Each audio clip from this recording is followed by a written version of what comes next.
Hello बच्चों, चलिए प्रश्न देखते हैं। संलग्नता का गुणसूत्रीय सिद्धांत क्या है। तो आइए जानते हैं हमारे प्रश्न की मुख्य अवधारणा। हमारे प्रश्न की मुख्य अवधारणा है, हमें बताना है किस बारे में। सहलग्नता का जो गुणसूत्रीय सिद्धांत है, सहलग्नता का जो गुणसूत्रीय सिद्धांत होता है उसके बारे में हमें बताना है। तो देखिए, संलग्नता का जो गुणसूत्रीय सिद्धांत होता है इसका प्रतिपादन किया था वैज्ञानिक टी एच मॉर्गन ने जो है कब ये सिद्धांत दिया था, 1910 में।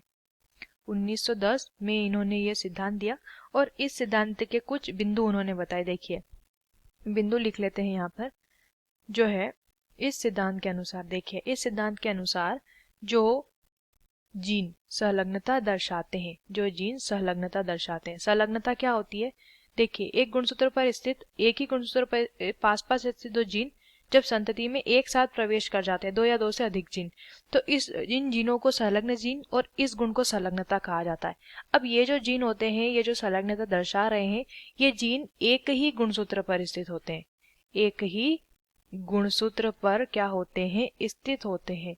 तभी ये क्या करते हैं, तभी ये जीन, ये जो संलग्न जीन होते हैं, तभी ये जो संलग्न जीन होते हैं, ये एक साथ पैतृक पीढ़ी से कहाँ चले जाते हैं, संतति के अंदर प्रवेश कर जाते हैं, चले जाते हैं। ठीक है, अगला बिंदु इस सिद्धांत का ये कहता है कि ये जो संलग्न जीन होते हैं, ये जो संलग्न जीन होते हैं, ये संलग्न जीन किसी गुणसूत्र पर, जिस गुणसूत्र पर ये स्थित हैं, उस पर रैखिक क्रम में व्यवस्थित रहते हैं, यानी कि उस पर ये रैखिक क्रम में पाए जाएंगे।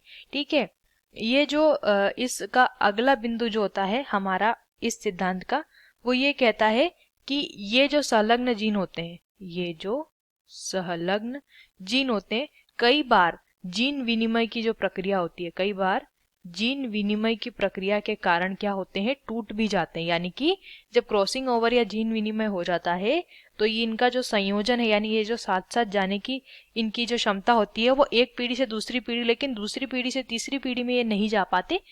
किस कारण से, जीन विनिमय के कारण। ठीक है, अगला बिंदु ये होता है इस सिद्धांत का कि इनके बीच संलग्न जीन जो होते हैं, संलग्न जीन के बीच पाया जाने वाला जो संलग्नता बल होता है, संलग्नता का जो बल होता है, वो बल इन दोनों जीन के बीच की दूरी के होता है व्युत्क्रमानुपाती। क्या होता है, इन दोनों जीन के बीच की दूरी के क्या होता है, व्युत्क्रमानुपाती होता है। यानी जितना ज्यादा संलग्नता बल, इसे हम F से दर्शाएंगे और इस दूरी को D से। तो F जो होता है वो कैसे, जो D है उसके व्युत्क्रमानुपाती होता है, यानी जितनी ज्यादा संलग्न जीन के बीच दूरी होगी, ये बल उतना ही कम होता जाएगा। ये है हमारा संलग्नता जो है गुणसूत्रीय सिद्धांत संलग्नता का, उसके मुख्य बिंदु। आशा करते हैं आपको इस प्रश्न का उत्तर समझ आया होगा। धन्यवाद।